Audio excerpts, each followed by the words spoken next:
Hello, Mr. Murphy. Hello. Lopez.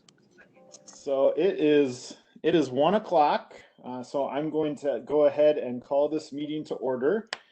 And what I'm going to do, things are going to be a little different today. So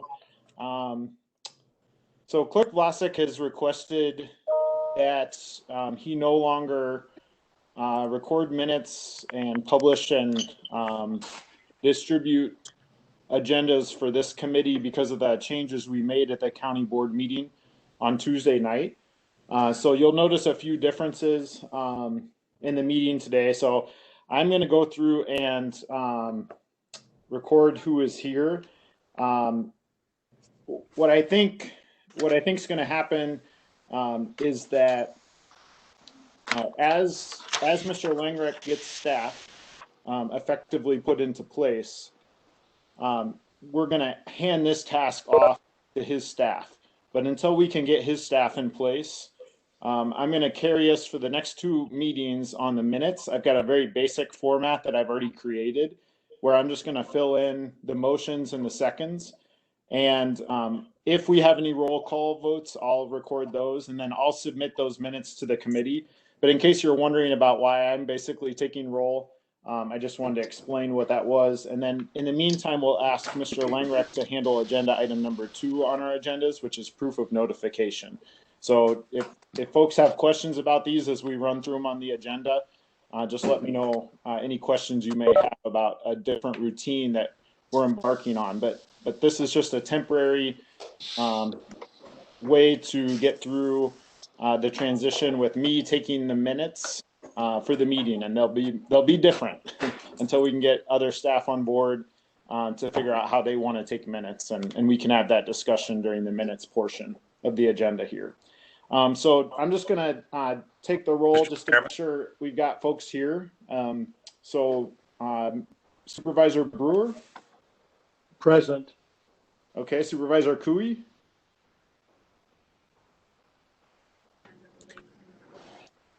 Supervisor Cooey? Okay, Supervisor Gentis? Here. Supervisor Luck? Here. I'm here, and then Supervisor Seep? Yes, and I have a question when you're through. Okay, and then Supervisor Turk? I'm here.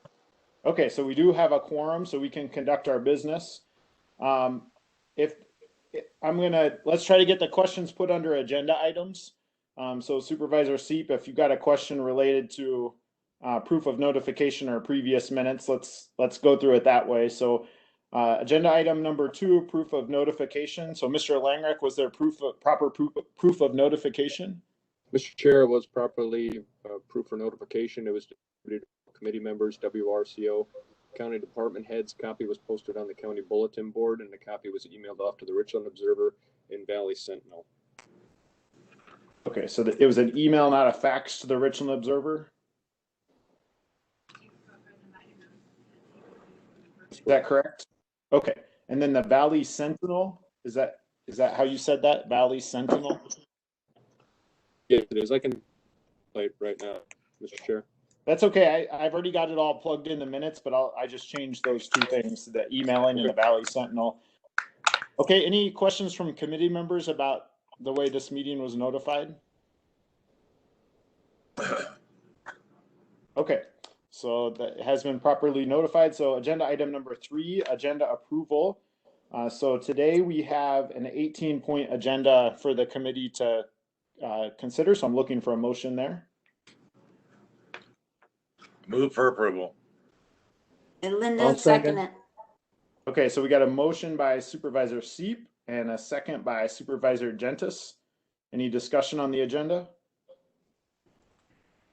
Okay, all those in favor say aye. Aye. Any opposed?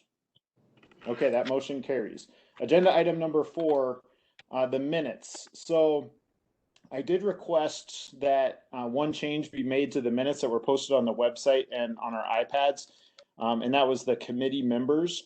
It looks like there was an old list from the previous Finance and Personnel Committee.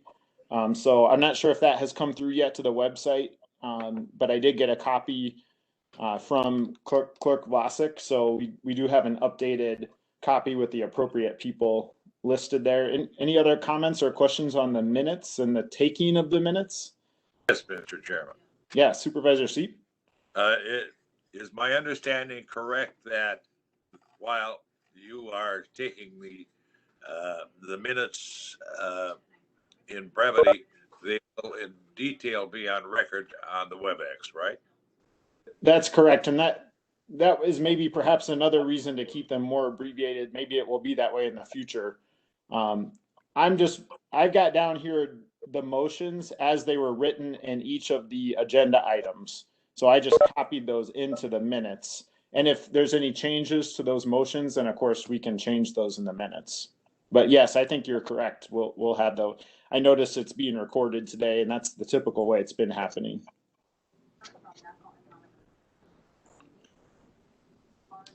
Any other comments or questions on the minutes? Okay, then I'm looking for a motion to approve the January 5th minutes. So moved. Okay, motion by Supervisor Brewer. Will second. Okay, second by Supervisor Luck. All those in favor say aye. Aye. Aye. Aye. Any opposed? Okay, we have minutes. Agenda item number 5, a letter of engagement with labor law attorney, Mr. Langrick.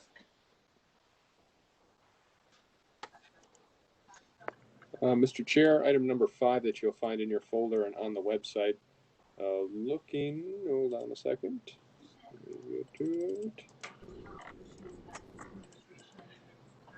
There we go. Looking today for a motion to enter into a 2021 agreement for legal services with Attorney John Anderson from Hush Blackwell LLP. Attorney Anderson has represented the county as consultant for legal support regarding union negotiations and employment law for many years. The proposed letter of engagement establishes terms of services as or when provided, and establishes a formal attorney-client relationship with Attorney Anderson and the Hush Blackwell LLP. We are anticipating Attorney Anderson's services in collective bargaining negotiations with our law enforcement officers represented by the Wisconsin Professional Police Association in late spring, early of 2021. And then a copy of that letter of agreement is also provided on the website and in the in your folder for your review. Mr. Chair. Okay, so looking for a motion here, or any questions or comments? Mr. Chairman, Yes, Supervisor.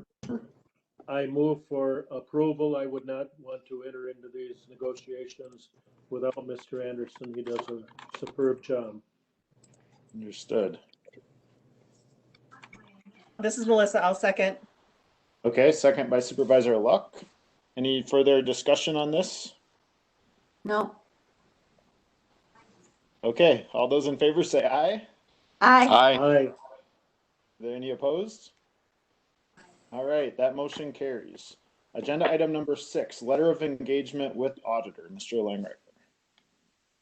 Mr. Chair, let me pull back up the share screen here.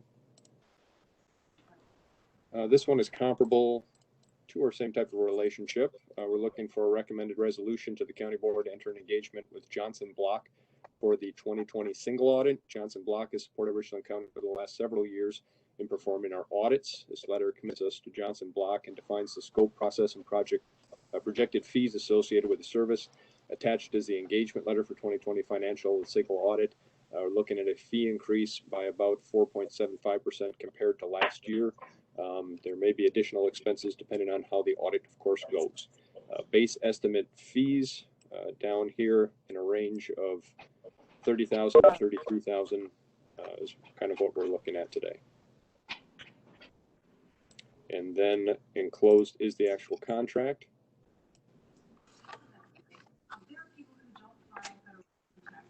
Okay, great. So looking for a motion on this one as well, and any discussion?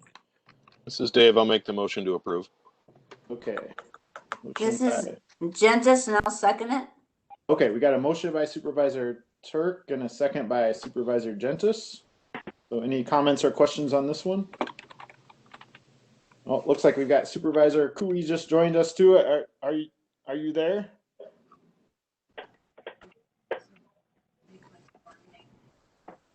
There?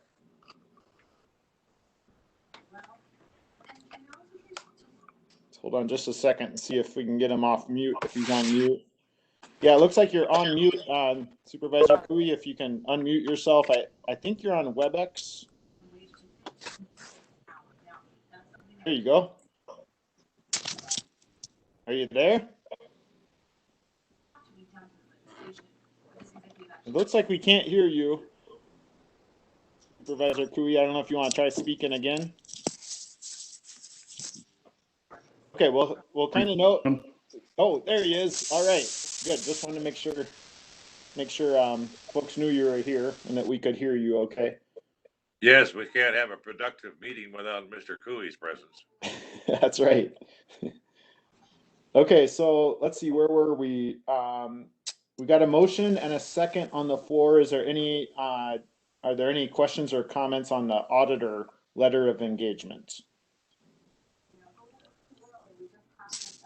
Okay, then all those in favor of entering into the agreement, please say aye. Aye. Anyone opposed? I take it you're in favor, Mr. Cooey? Yes. I'll take that as it. Okay, great. Yeah, there's just a little delay. Sorry about that. Okay, so that motion carries. Agenda item number 7, payment from Fund 75 regarding the taser purchase. So Mr. Langreich or Chief Deputy Porter? Mr. Chair, I'm not seeing if we've got Chief Porter on, but looking today for a motion to approve a 3-year payment to Axion Taser program. The background on this item is our year 3 payment is due to Axion for our Taser program. Money was allotted in the 2020 Capital Improvement Fund 75 for sheriff's new equipment.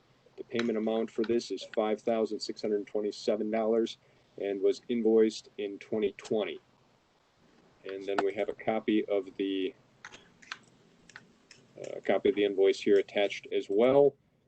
I don't know if I can answer on too many questions on this without Chief Porter backing me up. I'm not sure if Melissa, is the chair of the committee, has further knowledge on this item. Well, okay. So we got Supervisor Luck ready for a question. Supervisor Turk? Did you have a? I would make the motion to approve so we can get discussion going. Okay, thank you. Motion by Supervisor Turk. I'll second. Okay, we got a second by Supervisor Brewer. Okay, any discussion on this item? Okay, if not, then all those in favor, please say aye. Aye. Aye. Anyone opposed? Okay, that motion carries. Agenda item number 8, amendment to the administrative manual regarding hiring process and filling vacancies. Mr. Langreich.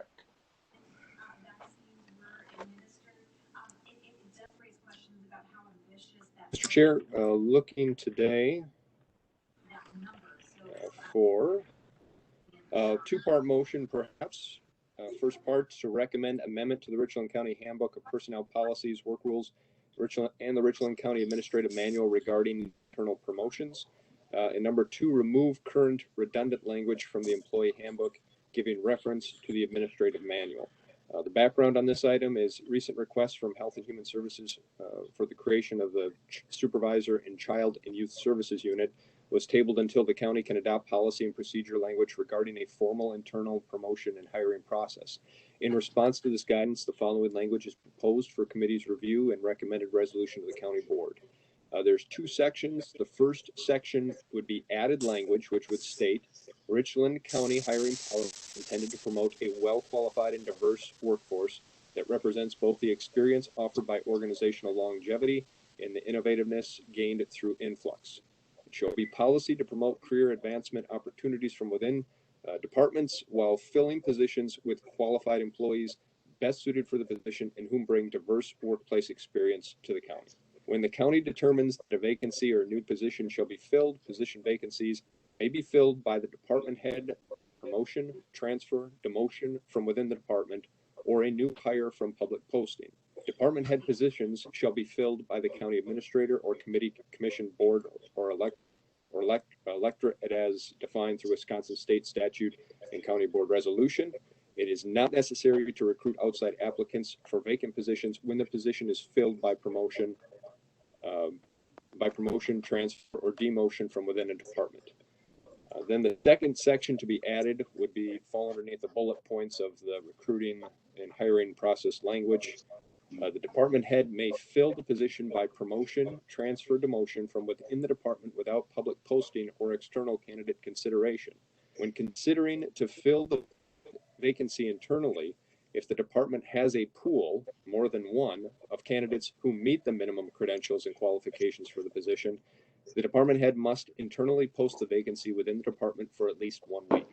When multiple internal candidates apply, the department head shall evaluate through a competitive process and may offer to the best suited candidate. Until the position is filled, the department head has the discretion to post the vacancy publicly at any time, as there is no entitlement to internal promotion for county positions.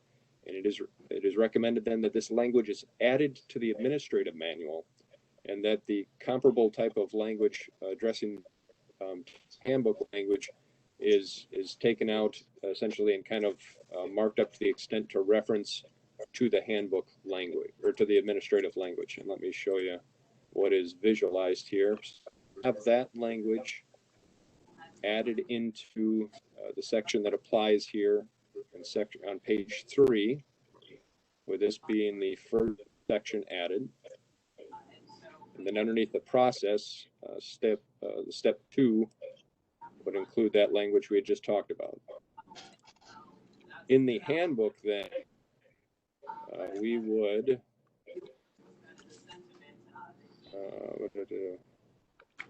where is my handbook? We would a redundant language that's also found in the administrative manual, and we would simply then say that the county clerk shall not pay until it's been in compliance with the administrative manual through the administrative manual. So rather than having the two same sets of languages in two different documents, it would be stricken kind of entirely from the handbook, and we would refer to the administrative manual. So that is the intentions today, Mr. Chair. Okay, so just a reminder for folks, Mr. Langert covered this just a little bit at the beginning, but initially what had happened is several months ago, the Health and Human Services Department had come forward wanting to basically create a new position and then promote someone from within their department to that position. And that brought up a lot of discussion at the committee.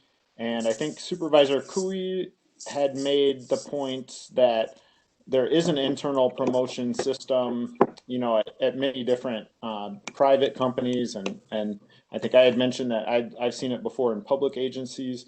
And so we never took action on the Health and Human Services request until this draft policy could be proposed back to us. So this would be a change. Currently, we require any job posting, even if the intention, or it might be well known that there might be a really good internal candidate to fill that job, we always post things publicly. So this would be a change so that might not always happen. So looking for, I'm sure folks are going to have thoughts and comments on this. So let's go ahead and get those comments from folks. Supervisor Luck, you want to start us out?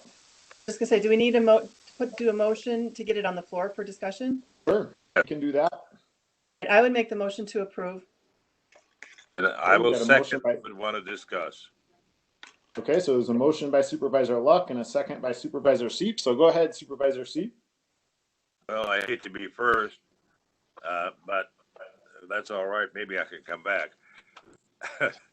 I am opposed to this because I believe it lacks transparency. I see no problem with posting and still selecting the most qualified person if that person happens to be within, fine. But to me, it smacks of too much insiderism. and it lacks public accountability and an openness that I would prefer to see in government operations. So I'm opposed to this.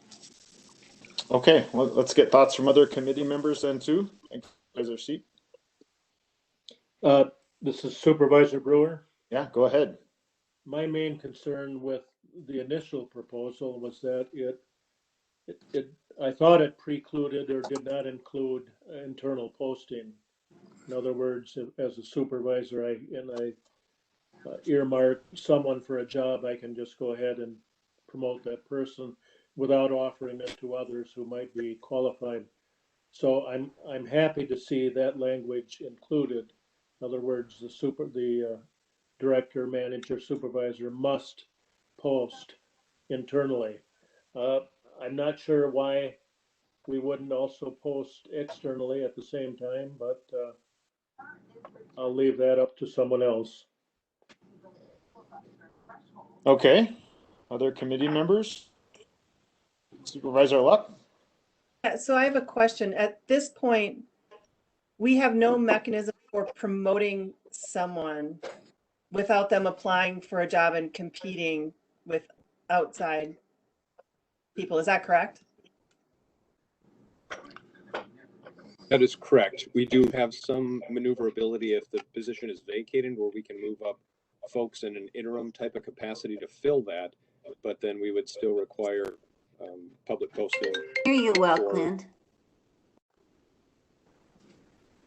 Mr. Langer, can you repeat that, please? And maybe just turn up your microphone a little or just get a little closer. I apologize. I had a phone call. We have a mechanism that would allow us to kind of promote folks into positions in an interim type of a capacity, but for filling a permanent type of a position, our handbook language would require us for public posting. So my comments, or I'm sorry. Go ahead. Yeah. No, go ahead. Go ahead. Okay. I absolutely can see Supervisor Seep's point, that we want to be transparent. We don't want to look like we are in some way promoting people that are unqualified or whatever. On the other hand, employees having to go through an application process for, as a promotion, as a way to get promoted, I can see that, not being the best as far as morale for our employees. So I struggle with this one. Not quite sure exactly what is the right way to do it. Although I'm leaning towards allowing for internal promotion through this method. So that's my thoughts right now. Okay, folks who haven't spoken up yet. Yes, Mr. Chair. Linda? Oh, Let's go Supervisor Gentis, and then we'll go to Turk. I understand the dilemma, but I think we should post it externally as well.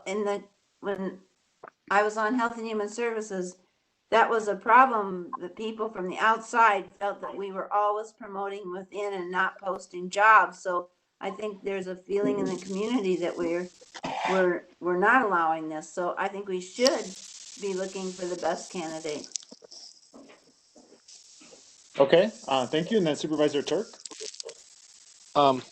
I think in the current employment environment we're in now, our problem is retention more so than recruiting new people. It's harder to bring new people into an organization than it is to retain the talent you already have and be able to present folks a track for advancement rather than leaving them feeling like they're stuck in the same job. If they're going to apply for a new job, as long as they're applying for a job, they can apply a whole lot of places, not just within the same organization that you hope to retain them. So I think creating a pathway for internal filling while not mandating it's the only way that it's done is a good way to go. Thank you. And then Supervisor Cooey, love to hear your thoughts on it, because I think you were sort of the originator of this potential idea. You guys hear me all right? We can. Yep. Go ahead. I can't hear you. So my Carry opinion. on. Go ahead, Supervisor Cooey. Go ahead. Of course, that you should internally, at the bare minimum, get Mr. Sheep's point. There's no reason not to post it externally, and you're always going to choose the best candidate no matter what it is.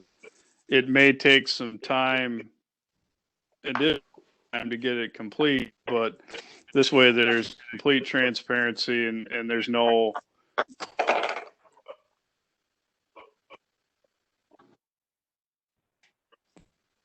that are not right, I guess, at the end of the day. So I would have to agree with Mr. C. Thank you, Mr. Cooley. So it sounds like I you're, need to clarify something, go ahead, Supervisor Gentis. Yep. because I thought I read this before. We're deciding whether they're just gonna post first internally and not externally. Is that correct?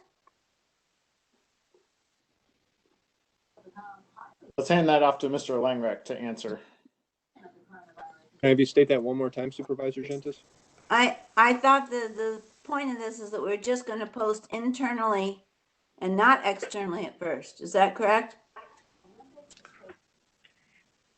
At the discretion of the department head. I can hardly hear you.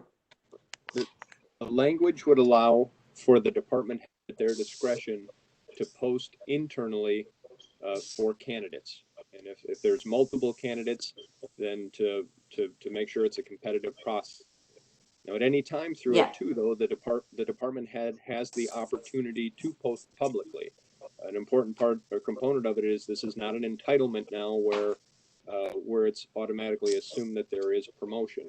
Some of the language that I think is important comes at the front of the policy, saying that it is our policy to kind of promote career advancement with the same time of making sure to be in our workplace through having influx and having more new ideas coming from other people with other experiences.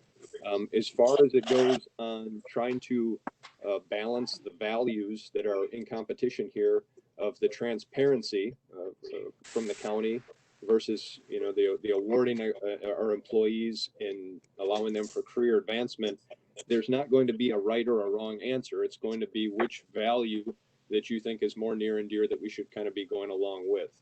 From a public perspective, you are going to have, if we go along with allowing for internal types of promotions without public posting, you will and potentially will have the arguments of, well, now we're just doing an insider type of a thing. On the reverse, if we continue on a public thing, you may have folks, which would probably be a lesser amount of folks, that having been given an opportunity to compete and go through an interview process and all those things, if we still decide to hire someone internally, they may have angst against the county of saying, well, if you were just going to take somebody internally anyways, why did you waste my time with me reaching out to my references and gathering reference letters and all these types of things as well. So I don't know if you're going to be in a position where what is right and what is wrong. It's going to be kind of weighing those values on transparency and, again, access to the public with taking care of and trying to encourage and awarding our employees, and then trying to also appease the community that we're serving. So it's always going to be a balancing act, and it's essentially kind of going to be something we're going to have to continue to evaluate, even if we do say yes here on, well, what is our track record looking now? Is it all internal promotions? Are we losing folks that are coming in and not getting new ideas?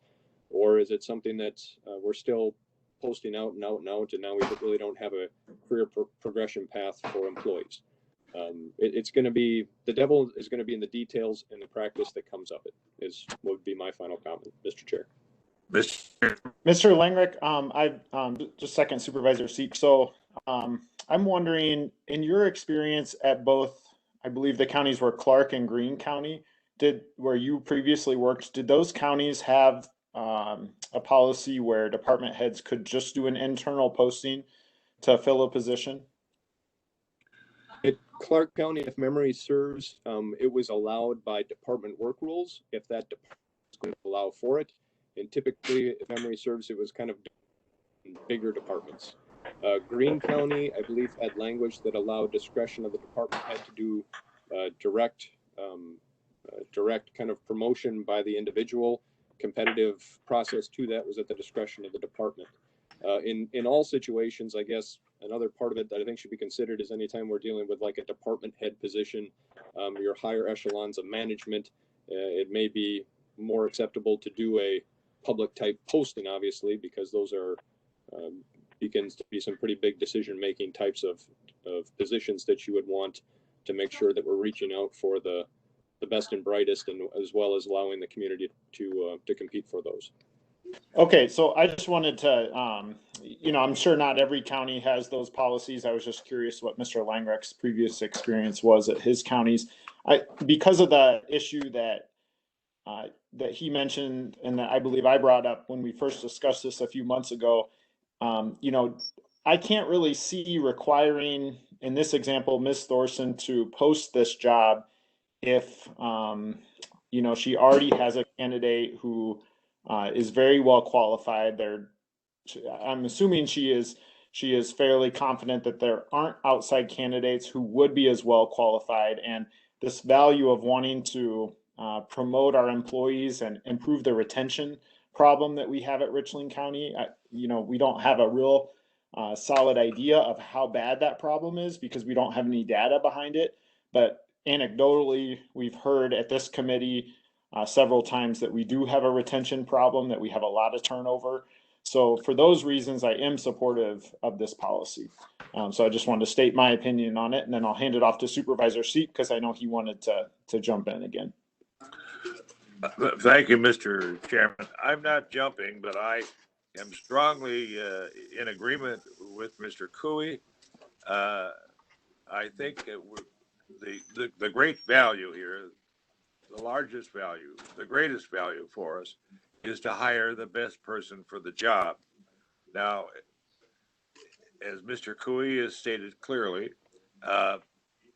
the hiring person has that option of hiring internally and will end up in his or her judgment with the best person for the job, whether that person is from the inside or the outside.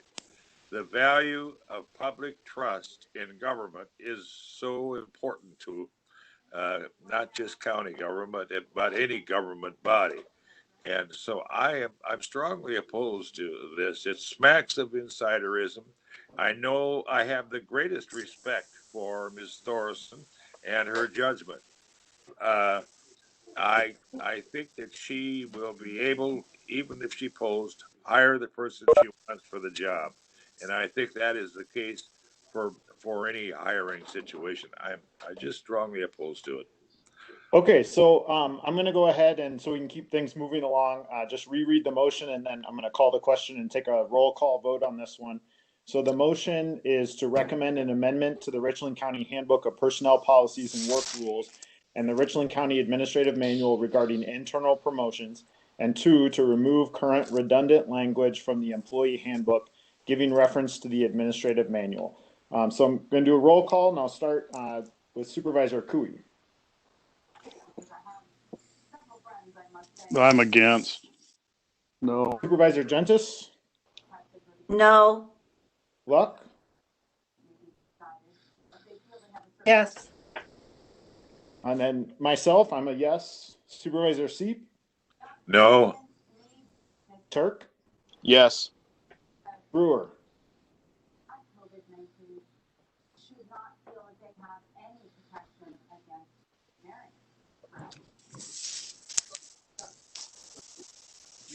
Supervisor Brewer, we haven't heard from you. I don't know if you're thinking this one over. You might realize you're the tiebreaker vote here. Yeah. Yes. Yes? Okay. Yes. Okay, so we have 4 yeses and 3 noes, so that motion carries. Agenda item number 9, amending the 2022 plan for budget process. Mr. Langrecht. Mr. Chair, 1 minute while I pull up the document.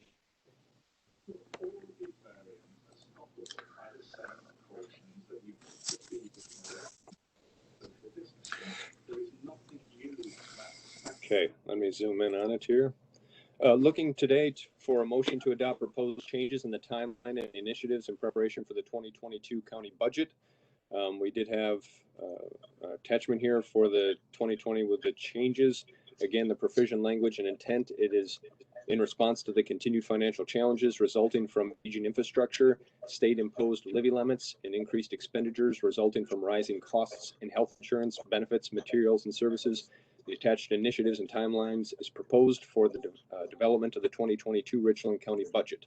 It is not intended that all financial problems will be solved or strategic plans completed in 2021. What is intended is to begin developing a systematic and reoccurring schedule to identify, discuss, prioritize, and address these issues in an annual battle rhythm. It is also understood that this plan is tentative and may change in response to developments, priorities, and the desires of the committee. The changes to the plan that you're seeing here are highlighted in yellow. Looking to do a change in February and March to include discussion, conversation, and proposals on our IT projects and funding. This is visualized as trying to identify across the county which projects or first off, what type of IT needs that we have out there, and then kind of deciding which types of projects should be housed underneath MIS and under their budget versus which projects and such should be falling out on departments. This next addition to it is to have discussion in March to discuss our goals and planning for union negotiations. And then also in March to do a review on our fund assignments. This is looking at all of our different funds, the status of them, and which departments are tasked with management and being the curator for those funds. I believe that is the only change. Below in the document, then you'll see the original one that we approved last month in December. So again, Mr. Chair, looking for adoption by the committee to insert these additional things to discuss and consider going forward into 2022 budgeting. Mr. Chair. Okay, so looking for a motion to adopt these mostly minor changes, but we can discuss them too if folks would like. Mr. Chair, I'll move for approval. Okay, motion by Supervisor Brewer. Second by Supervisor Cooey. Okay, any discussion? Okay, then all those in favor, please say aye. Aye. Any opposed? Okay, that motion carries. Oh, yeah, a little delayed, Supervisor Cooey, so if I'm tripping up a little, that's because I hear you say aye a few seconds later once in a while. Just make sure to be clear if I'm not hearing you right. Agenda item number 10, amendment to resolution number 15-98 regarding the general fund balance. Mr. Langrick. Mr. Chair, looking today for an amending resolution number 1598, changing the 25% of expenditures to 25% of total general fund operating expenditures, and affirming the committee's commitment to maintaining the minimum balance in the general fund through the 2022 budget process. The background on this item is Richland County Board passed resolution 1598 to maintain and quote, at all times, the balance in the general fund shall be at least 25% of the total expenditures set forth in the county's budget for the year. Adhering to the goal as written would require roughly an $8 million of undesignated general fund as we operate on a $32 million operating budget.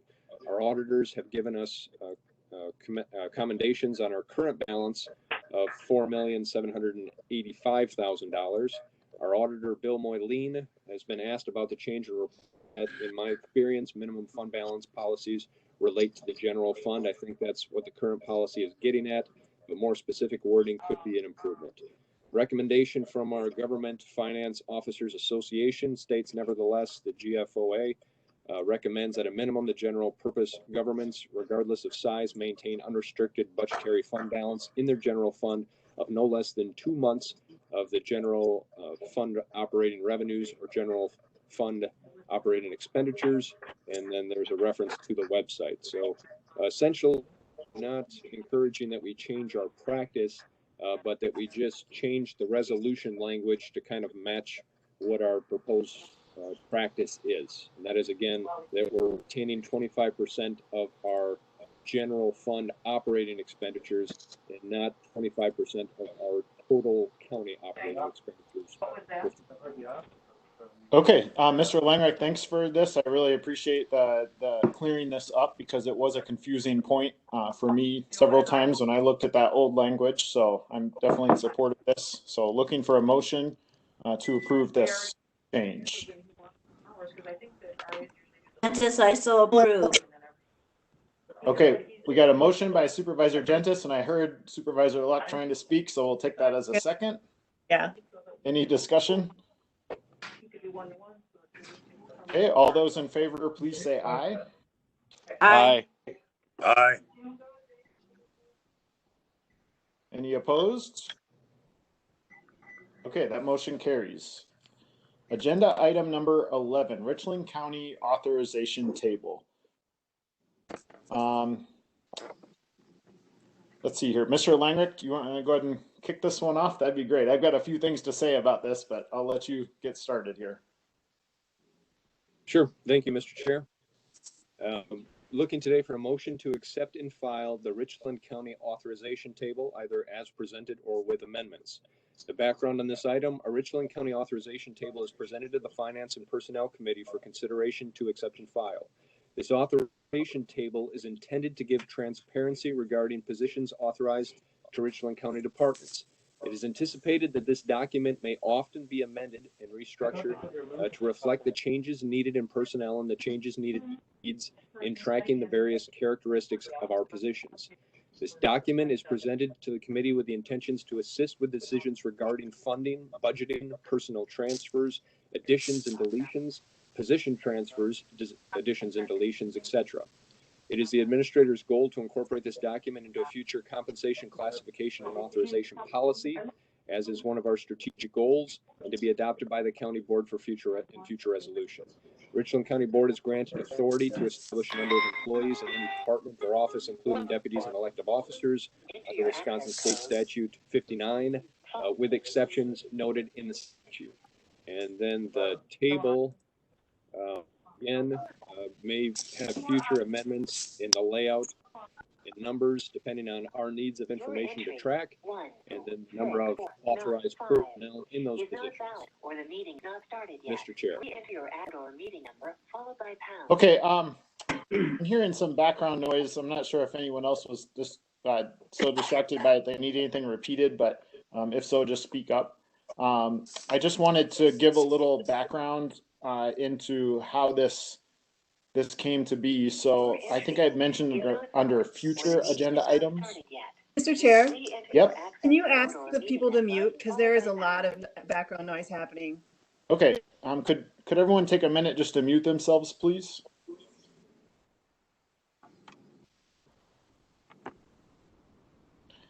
Okay, it sounded like we were hearing a phone recording, so I don't hear that anymore. So I'm going to assume that we're okay to move forward again. So the background on this, from my perspective, was that at previous meetings, I think we had talked about a future agenda item idea that I had mentioned was that we've had some department heads who have requested that different staff be added. And this is related to our 2021 budget. Now, that brought up a lot of questions for me when I saw the request. And so I asked Mr. Langreich if he could basically create some sort of a document that would show how many employees we have at the county, and then get into the weeds a little bit. How many employees do we have in different departments? What are their titles? Being an HR specialist or whatever your title was in the past, I might have been director at a different county. Mr. Langreich has some experience with, all the different details that go into HR. So he has several columns in this table that relate to, some important information on each of these employee types. But really what my perspective on this was that I had a hard time understanding how many employees do we have at Richland County. And if we have a department head or department heads who want to add employees, especially when we're, thinking about our budget and our finances and the different, challenges we have in balancing a lot of competing needs, I really need, personally, I need to understand how many employees we already have if someone is asking to add an employee or several employees. So I asked Mr. Langreck to do this because I thought the committee would also be interested in seeing what our current staffing levels were. And the other thing that I think we've learned through this process of this administrator transition is that there is a state statute that establishes the authority of determining the number of employees that each department gets with the county board. So we have that authority, but we've never, since I've been on the board, for a little less than 3 years, I've never seen, any authorization. I've heard the sheriff's department come forward requesting a new dispatcher jailer, and we did approve that last year. But I've never seen the total number of dispatcher jailers, just to use one example. So we have several items that are going to be coming forward to us, but I didn't want those to come forward until this committee had had a chance to really review this list. The other thing I want to say, and then I'll stop talking so other people can ask questions and make comments, is that when I went through this spreadsheet, I already noticed I had some observations that were a little different than what was collected. And I know that Mr. Langreck and other staff at the county, other department heads have taken a lot of time to look through this and give input. But of course, this is something that we haven't really had before. And so you might notice errors or mistakes as a committee member. We might have department heads who might be on this call and have noticed something different. So we don't necessarily need to make this a perfect document right away, but I think we should be using it as a reference point. And if anyone does notice errors or mistakes, we should be sure to communicate those to Mr. Langreck either today, or if that gets into the weeds too much, offline in an email or a phone call, so that these can be corrected and then that this can be brought back to the committee. But I think every time changes are made, we really need to be seeing this. We need to be seeing regular updates, and I think it's going to be a work in progress. So with that, I'm going to open it up to other folks. Supervisor Luck? In looking it over, the one thought I had that just would help me, especially when we get into budget talks, is if there was a way to have a column that talks about whether that position is funded by tax levy or whether it's funded, because I know many of these employees are funded by other sources. And that would help me when we're looking, when it comes to budget time.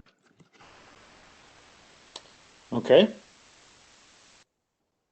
Yep, I think that will be of interest to a lot of people.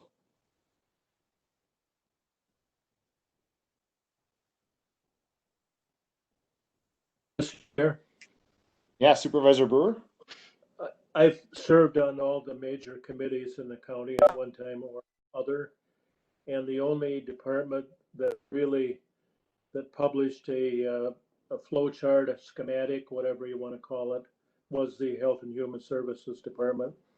They had a very nice document, and it would be updated, I think, every meeting or every other meeting, and that was a good way to follow their employment records. And but I never saw that from any other department, so maybe this is the first step.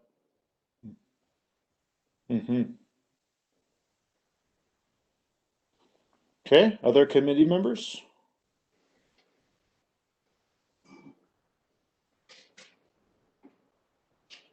Supervisor Jenkins? Yeah. It's a good idea, and I like what Melissa said. The only other thing I would add, sorry, can I? Go ahead. Yep. I kind of going off of what Marty said, I think that this document could help us develop an organizational chart that I think would be really helpful to Richland County as well.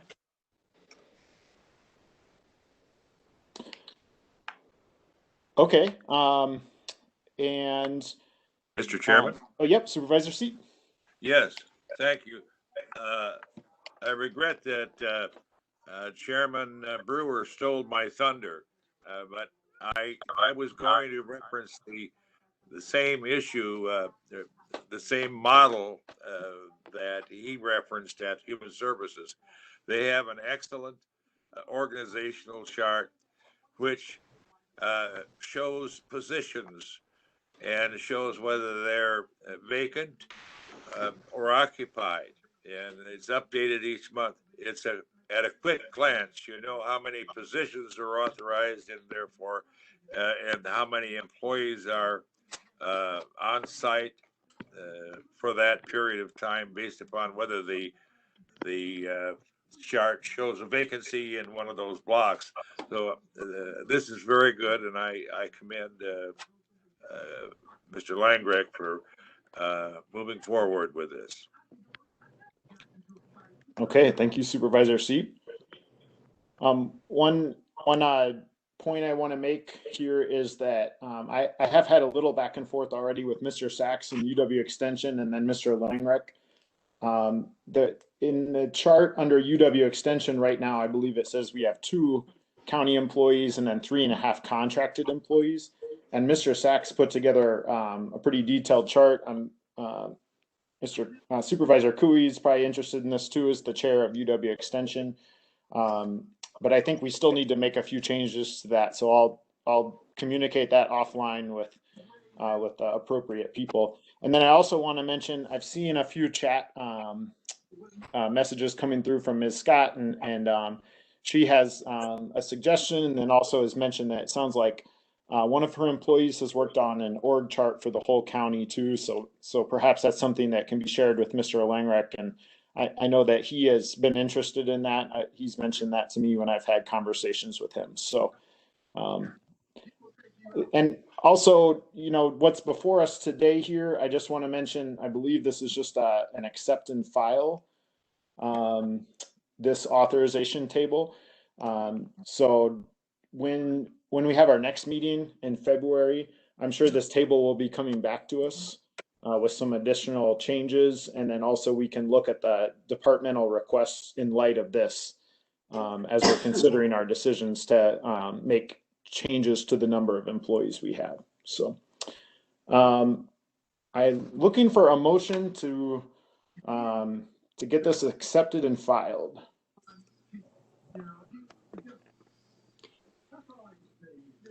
Can I, Moved. what, can we add to that motion what Melissa said to list the grade and step? Wasn't that it, Melissa? Okay, so we've got a motion by Supervisor Brewer, and then let's get a second, and then we can continue the discussion here. I will second the motion. Okay, so we got a second by Supervisor Seep, and then I believe it was Ms. Scott who sent a message that went across. Yeah, that's right. It was Miss Scott, and Melissa wanted to know the funding source, and Barb Scott wanted to know grade and step. Okay, so we got a couple of suggestions out here. I'm sure Mr. Langreck has heard those suggestions. I guess my opinion is I don't think we necessarily need an amendment to the motion. We probably could just give him as much feedback as we want right now, and then maybe he could come back to us and give us some explanation on what it would take to make those things happen at our next meeting. Does that sound okay, Mr. Langreck, to report back to us on those things? Yes, what we're looking. Or do you want to address? You could address them right now too, if you want to, on the spot. Well, I don't have all of the information requested today. I do have some information that was brought forth by Health and Human Services that kind of talks on that, to the extent of trying to understand how much of a position is essentially funded by levy, which is usually a concern when we run into conversations of, you know, what is the cost and then where is the cost coming from, when a good part of our budgeting conversation comes to the part of the budget that we can control, which is our levy monies that are coming into us. So a couple things, though, just to make the committee aware of, in some of these things, trying to capture how much percentage of it is levy becomes a little bit complicated and can be a little bit debatable when we start talking about different revenues coming in from grants, different revenues that are coming in from fees associated with services. Some of those things it's hard to tease out and be consistent when you're viewing it as a percentage as opposed to against a levy. So I would caution on the idea that we pin everything down to a dollar amount per position, but certainly we want to try to get it as close as we can, and again, consistent as we can. The other part of this to consider as well is that this format is certainly pliable. It can change to capture the needs that we have. In even like in how we've got it broken down here by personnel categories, it's currently broken down as a regular full-time, regular part-time, limited term. We have one then for reserve, call, and seasonal, and we have one for a contract or a lease employee. Questions that come up from departments that I thought was appropriate was to also understand that when we start talking about regular part-time, well, is that regular part-time with a benefits package that we have to consider, or is it regular part-time under a threshold where there's benefits? So some of those things also may be appropriate to tease out of this. When we start talking about what a full-time capacity is, and then how that relates into what, a 0.8 or something like that, that might be another spot that we have to further define so that we have a consistent view on what that looks like. And then I believe even Chair Murphy Lopez has suggested it would be useful to try to capture essentially, how much of a full-time equivalency that we have out of all of our positions, factoring the regular times, the limited terms, essentially to see if there's a way to really kind of boil it down to how many full-time equivalents, 40 hours a week of work that we're getting out, positions do we have in the county. So I appreciate those type of feedbacks on trying to tease out the information that we need. The more we do at the front end to help visualize it, I think the easier it will be. As it goes along, it might get more and more complicated to try to change a lot of these things as we begin to program our mind to see a certain type of a format. So I think that's good, and I'm glad to have these conversations up at the front end. And if there's other suggestions for types of data points that are important for you as policy setters and for decision makers to have, then please, yes, let me know, and we can try to determine if it's feasible and how to fit it into this, to not only the data, but then also essentially notes on controlling these positions and keeping track of the different changes or expected changes with these positions. Mr. Chair. Just to follow up on one item that Mr. Langreich mentioned, that I had talked to him about the FTE equivalents, the full-time equivalent numbers. My interest in having those numbers is that, we were not able to give pay raises to people this past year. And I guess one of the connections I see between FTEs and pay raises is that, if we keep adding employees, it makes it harder and harder to compensate the existing employees we have in a good way. So I know that there are times when we do need to add employees, but I just want to be careful. Me personally, I want to be careful about that because I want to preserve that ability to give people pay raises and to keep good benefits at the county. So that was some of my thinking going into that. I wanted to ask Supervisor Gentis, are you okay not making, we're kind of, I think, trying to make an amendment. I'm just wondering if you're okay not making an amendment based on what Mr. Yeah, Langreich. I think we've got the feedback, and so he'll be working on it. It's okay. Okay. Just wanted to check. Any other comments or questions, especially from folks we haven't heard from yet? Supervisor Seat? I was coughing. Laughing or coughing? Both? It was difficult to distinguish. Okay. Okay, well, was there someone else?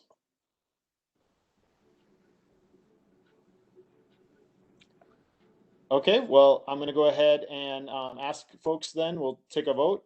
Please, if you support accepting and filing this, please say aye.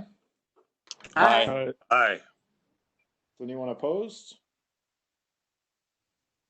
All right, that motion carries. So agenda item number 12, a pay plan report. I'm going to be looking at my other screen and I'm going to present this one. So this is a follow-up on a future agenda item that Supervisor Cooey had requested regarding compensation or the step placement of new employees at the county. And I followed up with Supervisor Cooey about this about a month, maybe a little over a month ago, about the background for this. And so what I did is I just did some research on what the county's pay plan currently is, according to the policies that we've adopted. And I also got in touch with Ms. Hendrickson in the clerk's office, soon to be the administrator's office, about a lot of the details, since she handles the payment, or basically where people are at in the grade and step spreadsheet that we have. So I'm just going to run through what our current policies are, and then the information that Ms. Hendrickson gave me. So attached, there's a, how do I say this? I think I called it the Richland County Pay Plan as of a couple days ago. And what I did is I pulled out of 3 resolutions, and I'll just go through the pay plan first, and then I'll show you the backup for how I got to this. We've got basically a plan that's about a page long. It has 2 categories of employees. One is general government, and the other is Pine Valley.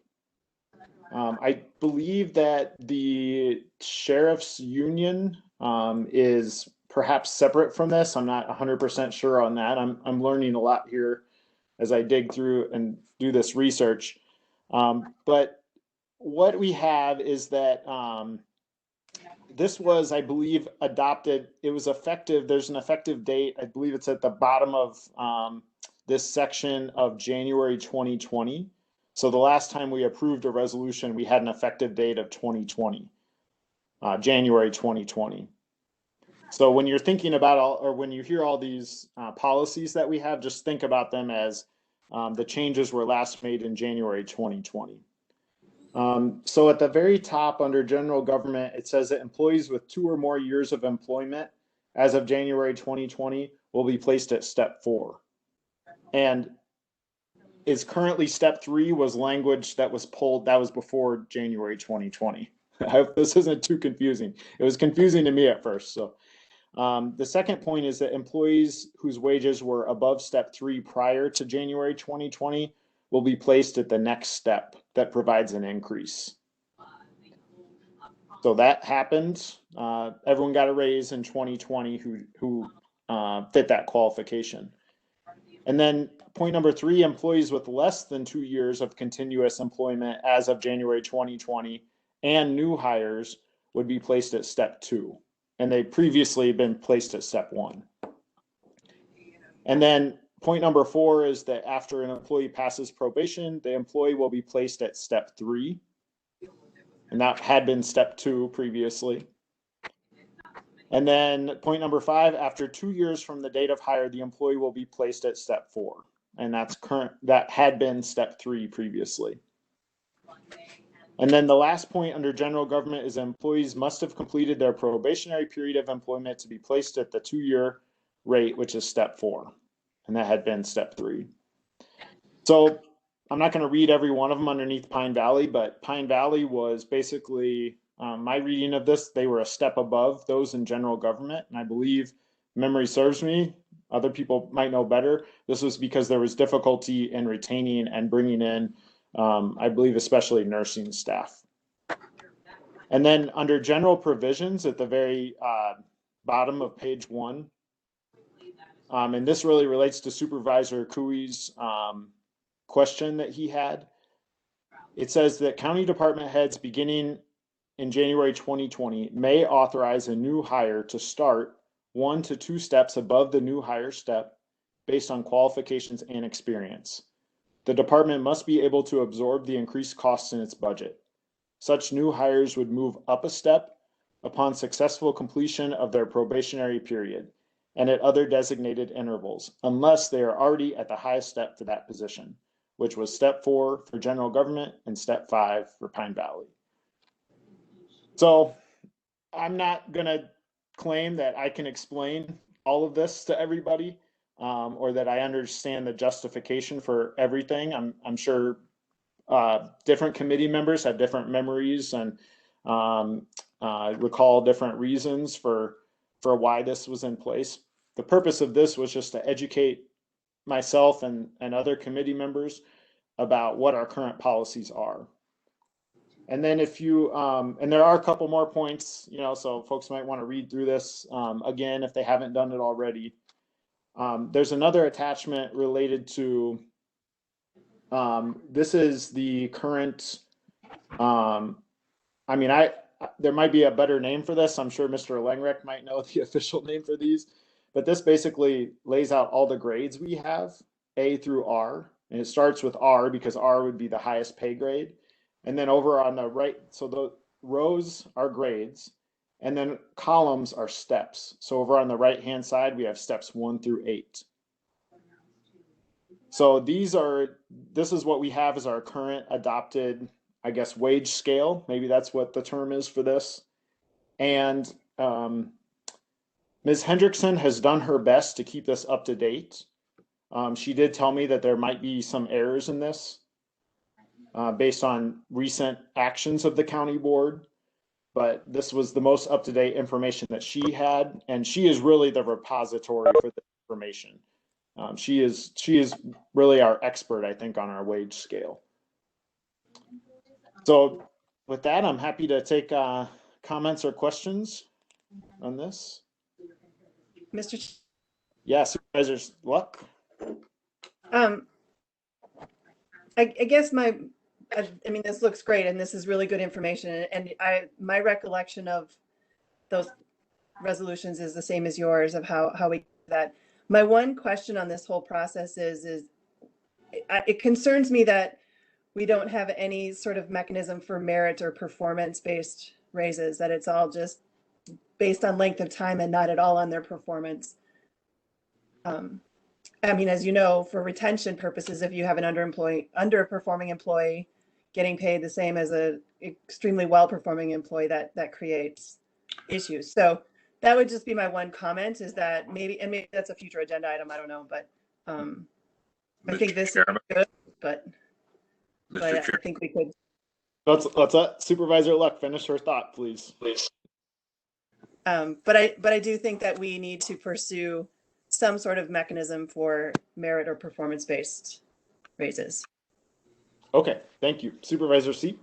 Yes, thank you. And I appreciate Supervisor Luck's comment. It was my understanding that there was to be an annual performance report on each employee by the department heads, and of the department heads by upper echelons, and that a wage increase would not just be automatic, that it would be related to that performance report. Now, did that disappear through the cracks?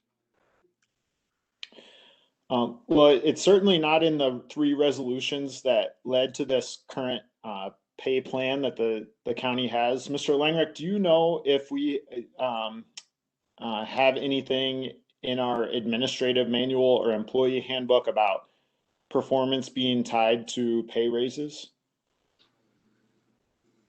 Not that I'm aware of, Mr. Chair.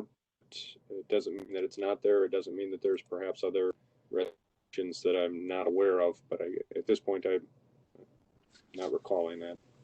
Okay, Mr. Seat, that matches my recollection too. I have not seen anything written down where we tie performance to pay. Well, we did in the past, certainly prior to the introduction of this pay plan. And so why that disappeared from our policies, I don't know, but I think it's unwise for us to automatically assume that everybody gets a raise regardless of performance. And I do think that performance should be a factor in someone getting a raise. It should not be automatic. Smart. Certainly, for example. Yep. Oh, okay. Supervisor Cooey, go ahead. Suppose there's a personnel problem with an employee and they are placed back on probation. Should they be entitled to an automatic raise if a raise should come into place during the time that they're on probation? It doesn't make any sense. So I think that we need to rethink this. Okay, so we're hearing your comments, Supervisor Sheet. Those are helpful. Thank you. Supervisor Cooey, go ahead. Yeah, you're going to have a tough time. I guess I have a tough time with this. the position equals the pay. And when it's just tough, performance-based stuff, you're going to have a hard time being consistent with performance-based pay. When we say that this position pays X amount of dollars and it takes this many steps to get there, and it's over X amount of time you get there, in most cases, people are going to do what is required to achieve that raise, let's say, for example. When you start trying to compare the performance of one individual and paying one more or one less, it just seems like you're going to get yourself in a lot of hot water, for lack of a better word. I think the pay structure's set, and as long as people are meeting the needs that is required of the position, they should progress through the steps. If you have an individual that's not meeting them needs, that's a performance plan, and that's a different type of area you go down. But when we don't generate revenue by our performance, I have a hard time justifying how you can pay someone more or less based on their performance, if that makes any sense. I mean, we don't have any real way to generate revenue. It's like a salesperson. The salesperson could go out there and sell more stuff. Well, then they deserve to make more money than the person that doesn't sell stuff. You know, but there's still a base salary, and I look at this as their base salary, and they don't have an option to make more money. There's not a bonus structure in this pay. So I guess that's my opinion. Okay, thanks for sharing that. And Supervisor Turk, I see, has unmuted himself. I was just going to agree with Mark, and particularly when you're looking at a government setting, that kind of defining pay by performance gets very difficult because you're dealing with salaries that are public records, and as Mark said, defined positions and wages for defined positions. So while I clearly understand the intent, and I think the intent is noble, I just think that in this kind of setting, it's difficult. I mean, we had such discussion about whether to fill positions internally or externally. Now we want to talk about adding a layer of performance review affecting salary, and what kind of openness issues that might create. Why is somebody else getting more than me when I don't think my performance was that different? You've got all kinds of layers of difficulty you're opening yourself up to. Okay, and then just folks who have not spoken yet, I think it's just myself and Supervisor Gentis, and I don't see Supervisor Brewer here any longer. Supervisor Gentis, did you have any comments on this issue of performance pay? I actually agreed pretty much with what Mark said. Okay. So I don't have anything new to add. Okay, and my only thoughts on it are that I really don't know a whole lot about performance pay within government agencies. I'm certainly willing to learn, but I don't really have an opinion on it myself. So, Mr. Langrek, you just got an informal poll on how people feel about performance pay. So I guess just keep that in mind, and just to keep the agenda moving, I'm gonna keep us going. I'm looking for a motion to receive and file this pay plan report.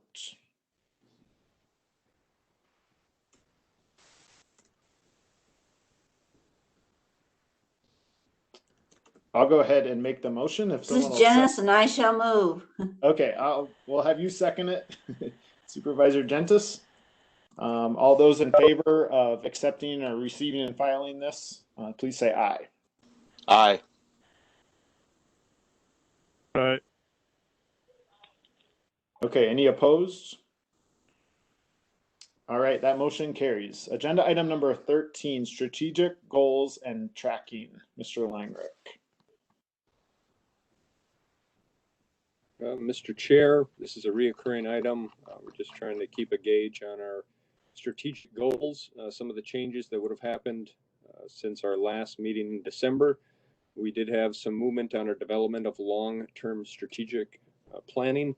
We do have schedule of dates for planning sessions that you would have seen come out from Troy Magid with Southwest Regional Planning Partnerships that we have with him. Those are scheduled as we try to plan our future strategic plan, of which is heavily going to be the mechanisms for how we're planning. So we're going to have our first kind of strategic cycle on how do we want to have reoccurring planning to think long term. Other movements that we've had is with the transition for finance and HR. We had motions by the administrative transition committee and then also to finance and personnel that did carry through the county board last Tuesday for moving of 2 positions, the accounting supervisor and the payroll and benefits specialist positions, to be effective February 1st. Additional movement that we did have is we did have, again, a partnership with Southwest Regional Planning.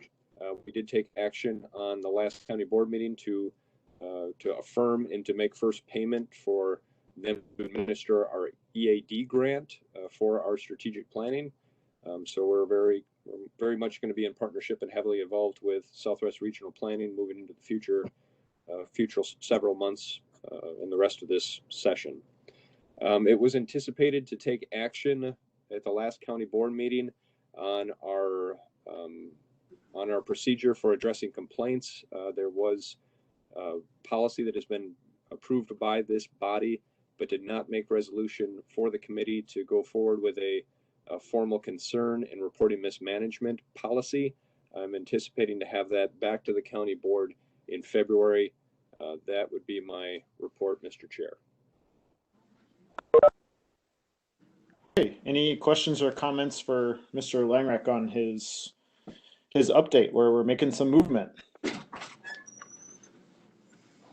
And if not, I'm looking for a motion to, let's see, accept this report. I'll make a motion. Okay, I'll second. Motion by Supervisor Cooey, second by Supervisor Turk.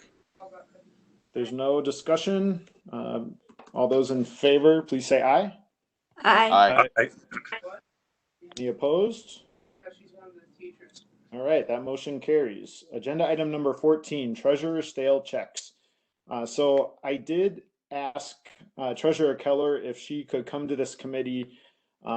She, I believe, had on the county board agenda for this past Tuesday the canceling of tax certificates.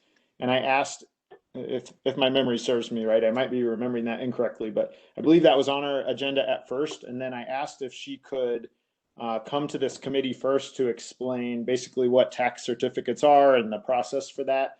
And then she also mentioned that there were stale checks and that she had hoped that that would be on the county board agenda soon, I believe. So that's why these 2 items are here. So agenda item number 14, we'll go ahead and hand off to Treasurer Keller. So Treasurer Keller, if you could start with the stale checks.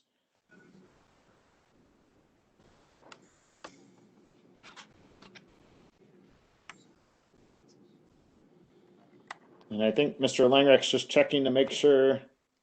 She may have stepped away from the meeting, but I think he's right next door to her. So Treasurer Keller, as soon as you're there, speak up. Okay. Oh, we can hear Okay. you. Go ahead. Okay. The sale checks we write off every January, and these are checks that are outstanding and have been outstanding for over a year, and you have the list. We do monitor these checks, and I do get a hold of some of the departments to assist with these, the departments that have issued these checks, to find out why they're not cashed and what the situation is. We do reissue different checks if they're lost or they never received them. And most of these you can see are fair checks for people who have gotten paid premiums and have not cashed their checks. And we also send letters to them. I know Carla and Sandy make a lot of phone calls to help get these checks cashed, and still people don't cash them. So. Okay, thanks for this report. And it looks like these are all from 2019, and this doesn't affect our general fund balance at all because these never basically came out of our accounts. Is that correct? Right, they never got cash, so okay. No one got the money. Okay, so looking for a motion to approve the canceling of state checks. I'll make a motion. Okay, motion by Supervisor Cooey, This is Dave. I'll second. second by Supervisor Turk. Any questions or comments on these? Okay, all those in favor of approving the canceling, please say aye. Aye. Aye. Aye. Any opposed? Okay, that motion carries. Agenda item number 15, treasurer canceling of tax certificates. Treasurer Keller. Okay, this again is an annual thing we do in January. By statute 75.20, tax certificates shall be void after 11 years following December 31st of the year in which certificates were dated. So at this time, we're writing off our 2008 taxes. And if you look at the list, the majority of the names are the contaminated properties that the county does not take. We have owner unknowns. Those, after 2009, those will be gone because after that point, they were added to other parcels or research was done and took care of them. So after we write off next year, you won't see those again. But the rest of these, except for the last one eventually is going to be a tax deed. This is a property in Richland Center that has been held up for some time. I know there's a big child support lien on it, an IRS lien on it. So Ben's been working on that, and hopefully that will be coming up down the road to take for tax deed. Okay, and then the was next largest, the $615 one, C. Wilcox and Ron Nash. Okay, that is the Bunker Hill Cheese Factory. He purchased that, Ron Nash purchased that from the Wilcoxes, and no one paid the taxes. They just signed a deed over to each other, but you know, we could have taken it a long time ago, but again, for contamination reasons, and I'm sure Mr. Seep knows about that one in Westford Township. So until we can be sure it's not contaminated, it will probably remain on our list. So who owns that property currently? Is that Ron Nash? That's correct. Okay, and we have not taken ownership because we don't want to take the liability that goes along with the contamination from the old creamery? That's correct, yep. Okay. All right. Any other questions from other committee members? Okay, Mr. Chair. Yeah, go ahead. Yes, there was some discussion about that property as to whether or not there was a septic tank, abandoned septic tank that had not been approved by the zoning office. And secondly, there was a question about whether there was an abandoned fuel tank. And no one has been able to find either one. And there were anecdotes around that someone had dug them on permission, but nobody seems to know. So that's where it's at. Unless the county wanted to spend the money to search for those tanks, you won't have that knowledge, and you can't. You have to make a decision about whether to proceed with it. You probably could sell that property as is if you took it over, because some people are interested in purchasing it. Well, perhaps that's something the property committee can look into. I don't know if the property committee has any action or opinions they've developed around that one, but that's a fair amount of money every year. So, okay. I just want to note too that this Treasurer Keller, these would come out of the general fund, correct? I believe so, yes. Mm-hmm. Okay, so this is a debit on our general fund, this canceling of stale tax certificates. That's correct. Okay, any other questions?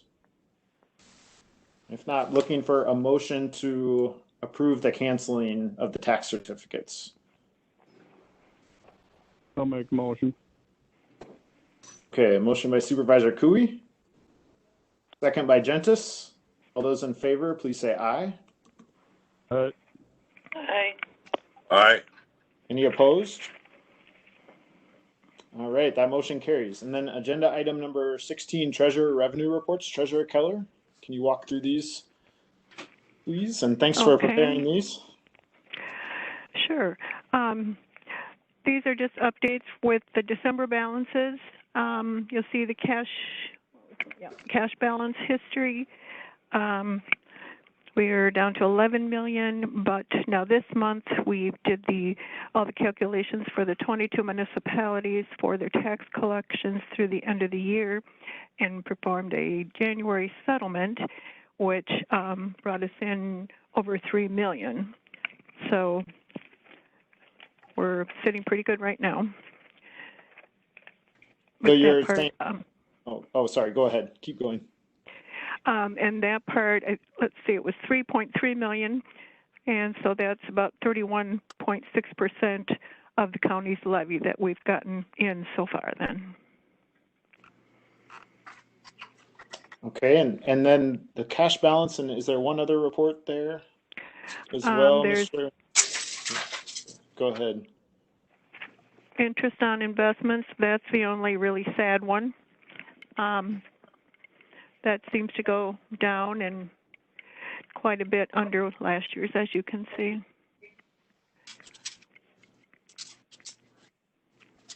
Okay. Anyone want to speak up on these? All right. I don't think we typically do motions on these, so we'll just move on, I guess. That sales I tax just want to revenue report say, looked I pretty was good really there. surprised to see the sales tax up. Sales tax report? Oh, Yeah. yeah. Can you go over that one, please? Okay, that's been updated with our. That was updated with our December sales tax, which came in very good as well. So we did pretty good for the sales tax, considering we thought it could have been a lot worse. Yep, Shop Local really took off in 2020, so that did help the county's finances quite a bit. So have to be appreciative to all the taxpayers here who bought things in our county this year. Okay. Question I asked before. So yeah, when go you ahead. buy online and there's a tax, some of that comes back to the county? Know that, Treasurer Keller? I would assume it does, but I really don't know that. I've never checked into that. I can answer that. Okay, go ahead. I sell online, so that's the only reason why I know. So any sales that I make to anyone who lives in Wisconsin, they have to pay their sales tax, which includes the county tax for that county that they live in.